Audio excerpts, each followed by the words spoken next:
Greetings and salutations to all you folks out there. Today I'm going to be casting a 1 versus 1 on the map Rieger Highlands. This is between Gurzil as UEF in the red color and Hacking Noob as blue in the Cybern faction. This is a little bit backwards because usually you think about UEF being the blue color and Cybern being red, but hopefully we can wrap our brains around this and not get too entirely confused. Down here on the south side, Hacking Noob is starting out with a land factory, 4 mass extractors, and a hydro, which is pretty typical for a build on this map since everything is so very close. Gurzil dropping the land factory next to the hydro. I don't think you even have to move your ACU to build the hydro. Yes, your build ring right there overlaps the edge of the box for that, so you are going to be able to build that without walking. So engineer out to get the thing queued up for you, and then you are good to go. Point of fact, for those of you who do not know, which I'm sure most of you do, but it needs to be said every once in a while, on the storage that you start with, we're going to go down here to Hacking Noob to see where his storage is at. You should have enough to build a land factory, 4 mexes, and a hydro without stalling, or an air factory, 3 mexes, and a hydro. So you could build your air factory down here, get that early bomber out, whatever you want to do. But that is the thing to remember. There you go, 188. In storage left over when the hydro is completed, and as long as you're not walking too far to get to your hydro, that is going to be something that you can do. I do apologize if there's a bit of an echo today. I am not sure how the audio quality is going to turn out on this. I don't have everything set up yet at the new house that I have moved to, so hopefully the audio quality will improve over the next few weeks as things get put in place, stuff gets unpacked, things go up on the walls, yada yada yada. Gurzil is going for a second air factory. We saw Hacking Noob was going for second land, which means Gurzil's probably going to want to build a bomber. There it is right there coming out of the factory. Hacking Noob is going third air factory, and he is not doing anything adjacent to the hydro, which is very, very weird because that is going to give you a pretty big boost in adjacency. So I don't know why you wouldn't do that. The 2 land factories are going to give him quite a few early tanks, so that means that he's going to have a leg up on the map expansion. Speaking of the map expansion, let's go ahead and hit Control Shift. This is the layout of all the reclaim. You can see there's quite a few over here, and this is the big one right here, some T2 Rex. Actually, those are T1, my bad. This is the latter version after all. T1 tanks and 243 mass in the T2 transport. Same thing on the other side with a different faction. So, usually, the ACU is going to move over towards the closer group of Rex to lock that down. We do have a scout out here, which should see the bomber. And there is an interceptor out, so I don't think blue is going to lose anything to that bomber, but he is going to wing off this way. That scout got shot down, and if I were him, I would be pulling this bomber around this side, hitting these 2 engineers and getting some damage in on the T1 power generators, so you could hopefully kill with a second pass, but it does not appear that he is going to do that. Maybe he was looking elsewhere when the scout passed over. Maybe something else happened that was drawing his attention to more important things, although I don't know how anything could be possibly more important than killing engineers with a bomber. But he is not going to take up that opportunity. Got an interceptor out here, a second one as well, and a third following. No scouts as of yet for blue. He is also building interceptors. Just gonna go for air control. Don't want to lose too many things to early air. ACU heading out, gonna grab those 3 mass extractors. Symmetrical move for Hacking Noob, although he is going to get a land factory up. A very land-centric game. A bomber moving out to the right over the Mantis. It will be scouted once again, but still no uptick by blue. Very weird that he is not responding to that at all. And now there are quite a few Mantises over on this side of the map. That is very concerning. We've got, oh my goodness, that's a lot of land factories. So red is going to catch up quick. Gurzil is not going to be far behind. In fact, he is stalling power like a mofo and not making enough mass to maintain these factories, although he is expanding rather rapidly as he moves out. But that is a lot of land production. You don't often see that many factories this early in the game. So that is a total of 6 land factories up there, and 1, 2, 3, 4, 5, 6 number 6 going up right now, and 7 online over there for Hacking Noob. There was just that early advantage where Hacking Noob got way more of his tanks out in the beginning portion of the game. Ah, that's smart. Look at that. Park those engineers out in the water watching the spiders crawl across the back. You don't want those creepy crawlies all up in your engineers after all. They can't walk on water, so yeah, engineers safe as can be. That is actually a very smart parking place. Red tanks moving out to the middle, going to take a little bit of Medusa fire. Medusa's not spectacular at taking out point defense. They can do it. The stun is more useful, and the area of effect is more useful still. They're excellent, excellent land harassers, especially versus Auroras. The more Auroras you see, the more Medusas you should have.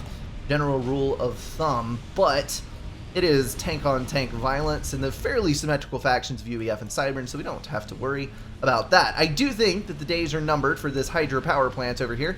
Let's see if Gurzil has got that on radar. Yes, and that is an attack order on the hydro from these units, and then they're probably going to come over here and continue to raid the power. So hydro down, that is going to do a number on Gurzil.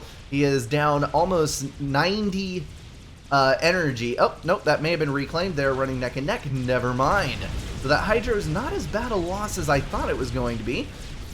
A little bit of reclaim might put him in the red for power, but not bad at all. He had enough in reserve in the T1 power generators to pull that one out. So right now we're looking at 35 mass income for Gurzil.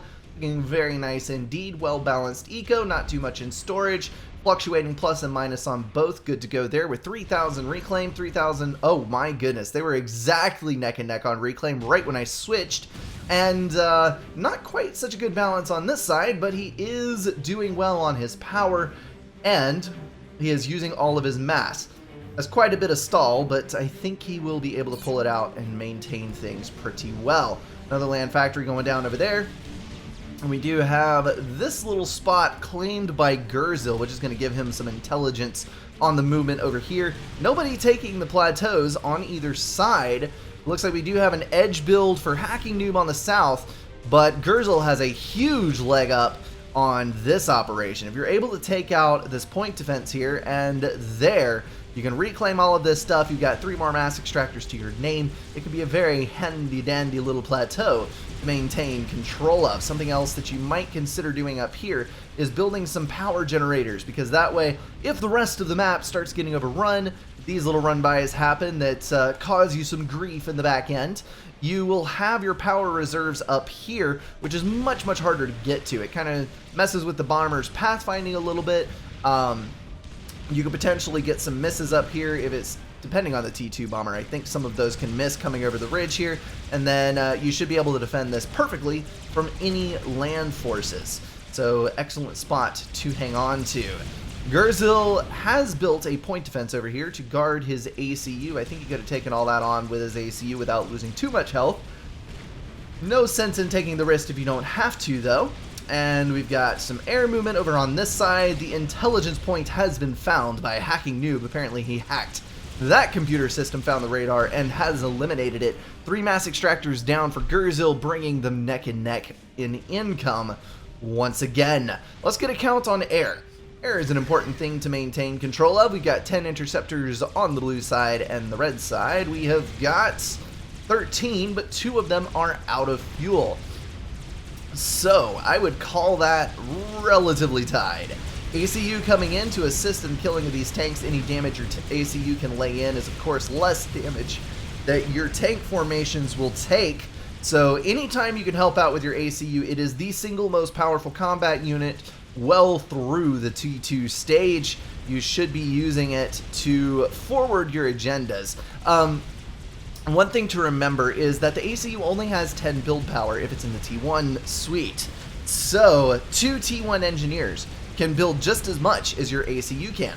That is a 12,000 HP health pool and 100 damage per second that could be on your front line. So it's worth 2 tanks worth of damage and 20 or so tanks worth of combat capabilities. So you really need to have that son of a gun out on the front line, where it does much, much, much more good than building, unless you're in a very forward position like this one, where you can single-handedly build and defend an expansion. I should English correctly. We've got a transport out for Hacking Noob. That is going to drop an engineer over here on the plateau. And one has been dropped there as well, so he's going to pick up a hydro. and a mass extractor, and that is actually an interesting position right there. Not really anything useful you can do with it. I don't know, you could probably fit a factory up here, but I'm not sure that artillery would be useful in that position. It does not appear that artillery is able to fire up on the hill. Too steep of a firing angle or hitting the terrain and whatnot. So, very secure little position. I would kind of be tempted to maybe drop a couple T3 artillery up there in the late game just for giggles, to see people flailing about trying to deal with them later on. But maybe that's just me. Maybe that's the inner troll at heart that resides deep down inside of all of us. Let's take a look at the reclaim distribution once again. We've got a ton of mass over here that can be reclaimed. We've also got some stuff over here unreclaimed, and thankfully for all of our sanities, Gurzil has reclaimed the units that are in his base, so he is doing a little bit of that. There's some more right there taking care of the wreckage fields. Gurzil rocking almost 6k reclaim, 5200 for Hacking Noob. Slightly behind, but not by much, although that should widen over here as those wrecks are taken up. Gurzil, well, I was about to say they were running neck and neck on income, but it does appear that Hacking Noob is slightly superior, maybe one mass extractor, and he has eliminated this one, and these two. Mass extractor has not been rebuilt yet there, but it is queued, so red has not forgotten about it. We do have T2 on the field. There is a pillar coming out of that there factory, and it is going to push up towards the front. We've also got a T2 field engineer. That is a Sparky. I was about to mislabel it a regular Engie. And that is going to start building in a point defense right there just to help prevent run-bys. This is about to be a devastating air engagement. We've got 32 for blue, and we have got a measly 20-ish 16 for the red team. So Hacking Noob taking a drastic lead in air. That could come back to bite red very, very quickly.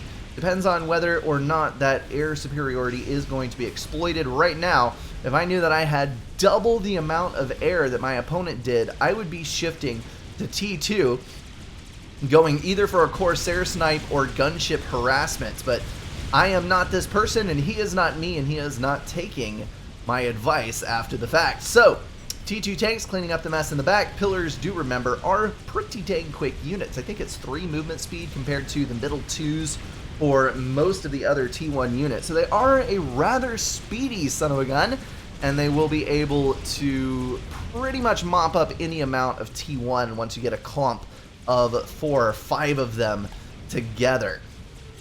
I may be wrong about that. It does appear that the strikers are still slightly faster, so I may have my numbers confused. Most of the T2 units, though, are significantly slower. Strikers do hold a pretty good advantage there, unless you're talking about assault tanks. I think we're playing how many interceptors can we fit on the rock? And the answer is all of them. All of the interceptors. Bombers coming out down here. Do have the transport still, nothing going on there. These bombers are probably going to hit this expansion. 3 bombers is more than enough to take out a mass extractor in one pass. Alternately, you can shift G them and deal devastating damage to a large group of T1, but that is not what's going to happen there. They are simply going to go for the mass extractors. T1 units meeting in the middle. Right now, Hacking Noob has a pretty dang superior income. He is control K-ing unneeded factories, reclaiming those for the mass. He's built a T2 PGen. This is a T3 factory on the way. He is going straight for the Loyalist rush, hoping to outpace his opponent. And that's the thing about Cybern versus UEF. You've got superior T1 tanks. If you're talking about agility, they can run right past strikers, get in the back there and destroy all kinds of things. Then you shift to the T2 phase, and you've got a reasonably solid tank, but it can't quite compete as well with the pillar. And then you move to the T3 phase, and you've got cheap Loyalists, and Loyalists absolutely wreck the face of most T1 and T2 units. They're very, very speedy, and you are going to be able to build a lot of them. So if you can get T3 out very, very early, you can gain an advantage that is potentially game-winning. However, if you push all the way into the late game, Percivals will demolish Loyalists. So you've got to win either at the beginning of the game or in the late mid-game when you can afford T3. And right now he can. He is about 10 mass income higher than Red is at the moment. There's the T3 factory pushing right in to Loyalists. So there is going to be a calm here, I think, as Blue gets very defensive, as he's just trying to hold on to his territory and get those Loyalists out. And then in a moment, we'll see another flurry of activity. There is no flak out here, unfortunately. That could have been potentially devastating for the interceptors on the blue side. But unfortunately, it was not meant to be. Again, that defensive play, I'm not going to chase you. I know there's more units back there. I know that there are more point defense and whatnot on that side because Blue is scouting. Has Gurzil scouted? He has not. Pretty much the entire game. He is playing blind at the moment, has absolutely no idea that T3 units are a thing, and he is about to get a very rude awakening. While we're... Ooh, that is nasty. We've got a transport headed over. Oh, nope, I thought that was a Loyalist on there, but it is a Mantis, so not as bad as it could have been, and it's going to get shot down by the vast quantity of AA on that side of the map. Let's take a look at Reclaim very, very quickly. We've got 77 income on 11,000 Reclaim for Hacking Noob, and almost 14,000 Reclaim on 77 income for Gurzil. So Gurzil slightly ahead in mass. That point defense was badly placed because as long as those are up there... Oh, nope, he manually targeted it. That's the bad thing about it. If there is a unit that it can't actually hit that is close by, that point defense will focus fire it, and basically you're just wasting DPS the entire time, and then if units come up, that point defense isn't going to shoot at them. Alright. How many Loyalists does Blue have? That is the question of the day, and oh my goodness, he's already got 14 of them. This is about to be very bad for Red. Very, very bad indeed. He is getting a T3 land factory, but that means now his land production has slowed right when all of these Loyalists have come out on the field. Blue needs to take advantage of this right now. He does not need to wait. He does not need to delay. He needs to get in there and kill as much as he possibly can while he has the land advantage. Otherwise, he is going to lose this one. We've got one expansion down over here. Gurzil has taken that over. We've got a T3 artillery, which is going to rain some fire down on those pillar groups. Very nice artillery. The Trebuchet, is that? Yep, Trebuchet. I am rusty with unit names. Holy cow. Trebuchets are very, very bad as far as accuracy and damage is concerned, but they are extremely good in that they do the biggest by far AoE. And that is going to let them do massive amounts of damage to clumps of units. They're very, very good at softening up those land targets that, you know, Cybern doesn't have the strongest land, so it does help them out a great deal to have those initial hits. Alright, Loyalists moving in, cleaning up these pillars over on this side. Gunships harassing these Loyalists, pushing them back home. It looks like Red has caught up in air production. That was an all-in play on the land. So Blue has not invested any further in air. He does not even have a T2 air factory. That is frustrating. Alright, so Red barely lost any interceptors there, and that is due to the wonderful thing known as targeting prioritization. Basically, if you push interceptors or ASF into an area and you're flying them around in circles, not specifically picking a target, they prioritize bombers and gunships, and that is just how it goes. So if you have the same amount of interceptors as your opponent, but you can throw a couple of gunships into the mix, the gunships are guaranteed to die, and as you saw, he lost over half of his gunships on that.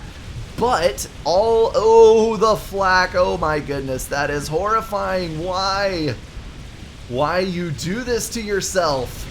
And there went all of the air superiority that he had just won. Oh well, such is life. All of your opponent's air is going to prioritize whatever attack unit is in the midst, and your interceptors are going to be free to fly about and kill his at their leisure without taking any damage in return. So it can be an incredibly powerful tool, and that's why sometimes when you see on bigger maps like Settins and whatnot, throwing away 5 or 6 strat bombers is not actually that much of a loss, because if you throw away the 5 strat bombers and no one dies, but you win air entirely because their ASF are focused on the strat bombers, well then, you are still getting a pretty massive leg up in the late game operations because you've won air. And that is also why you should always build SAMs next to your ACU, because if you can save yourself, your air player probably shouldn't save you at the sacrifice of his ASF, because that is just hurting you in the long run. So when you're playing the team games, make sure that you build a couple of SAMs and a couple of shields around your ACU at all times, in all circumstances, so that T3 strat snipes are not a thing. A couple of loyalists over there guarding the trebuchet, which is, nope, I was about to say it's immediately going to die to gunships, but those gunships delayed ever so slightly, and holy cow, the amount of air production that Blue has brought online.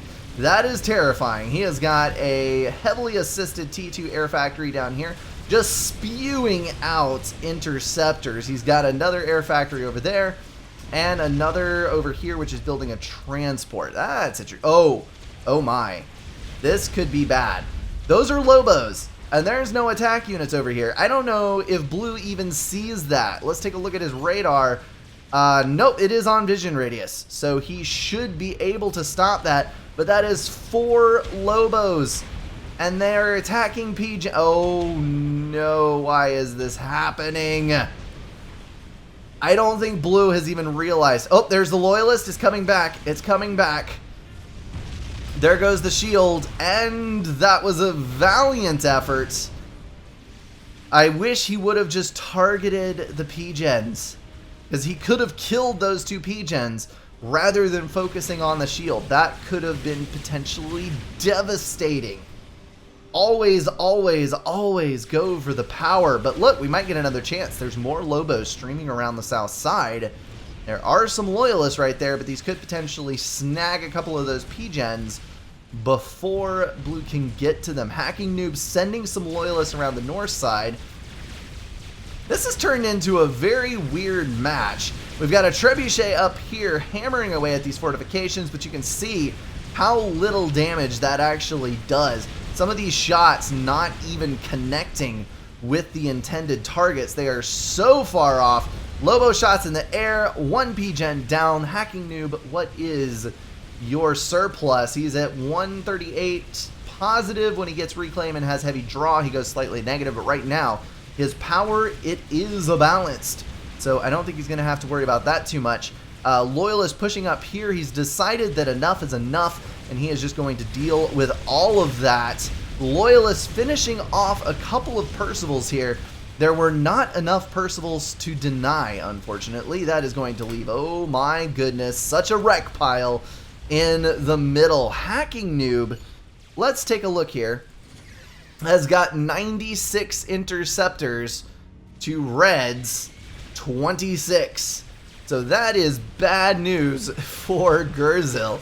He has no chance of securing air anytime in the near future unless his opponent is unlucky enough to fly over some unscouted flak.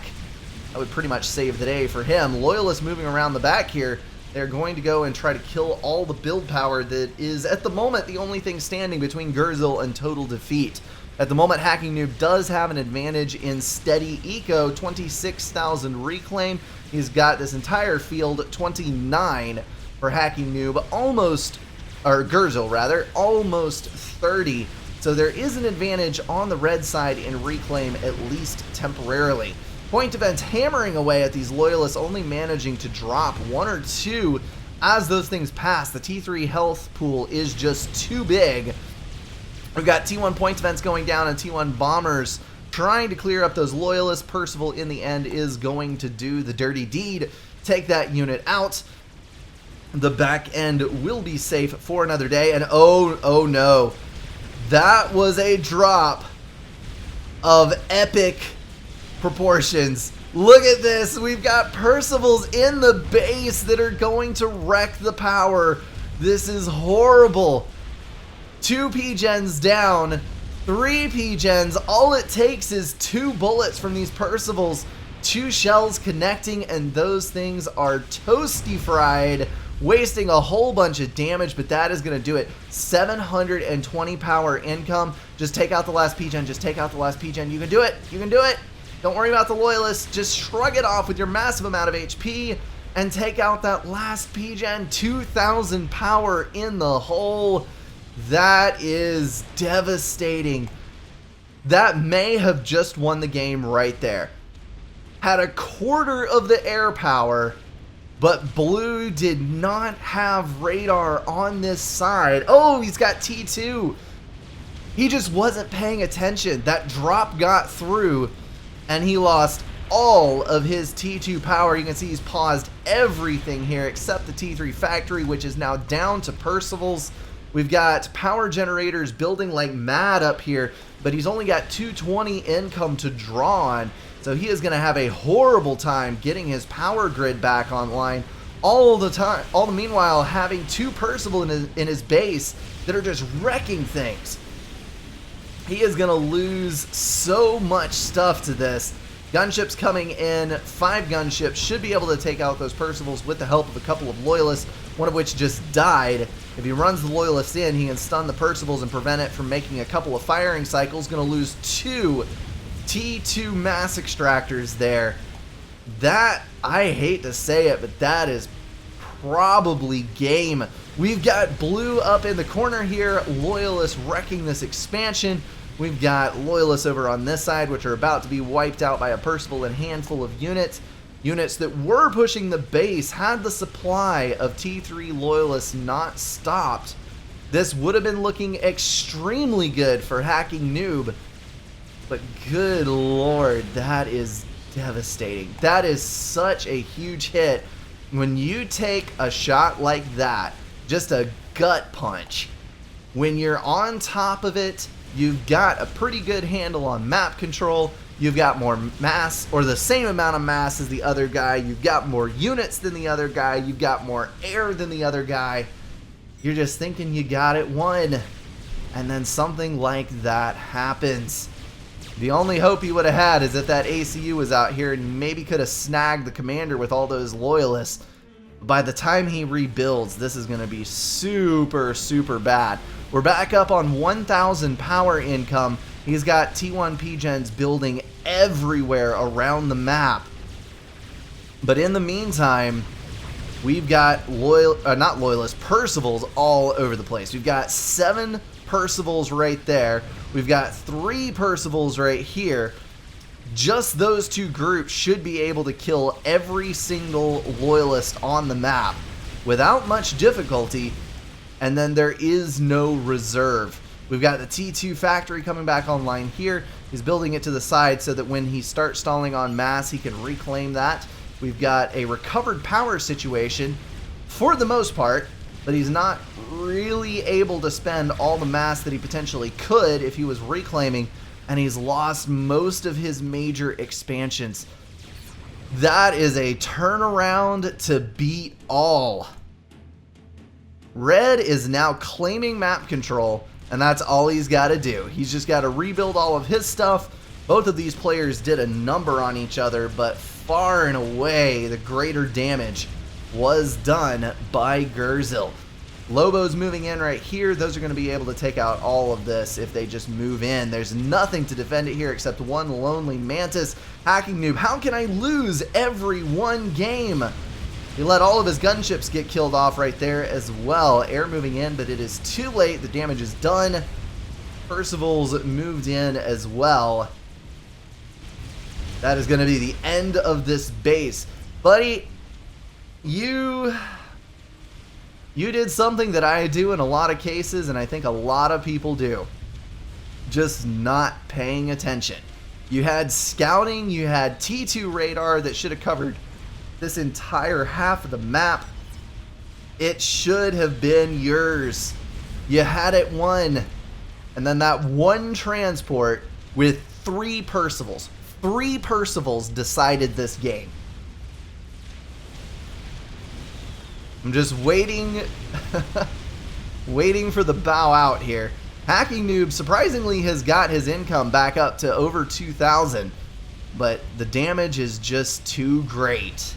The bow outs, Gurzel wins. Congrats to you, man. Well played from both sides. Very interesting map. I love seeing games like this. Alrighty, guys, that is going to wrap it up for this one. Like I said, I am a bit rusty because I haven't been casting much recently, and I know that the quality is probably not entirely where it used to be, but it will get there. Thank you, as always, for watching. If you have any replays, use the Discord link in the description. You can PM me there. You can join in on the server. There's quite a few guys from the FAF community hang out there, as well as some people from YouTube, and we do some strategy games, some shooters. You can pretty much find anybody playing anything and a few buddies to hang out with over there. And then, like I said, you can submit replays either to the email in the description or on Discord in private messages. Just attach that file if you don't mind. Alrighty, guys, that is going to wrap it up for me. I said it one time, but I'm going to say it again. Thank you guys so much for watching. I will see you in the next one.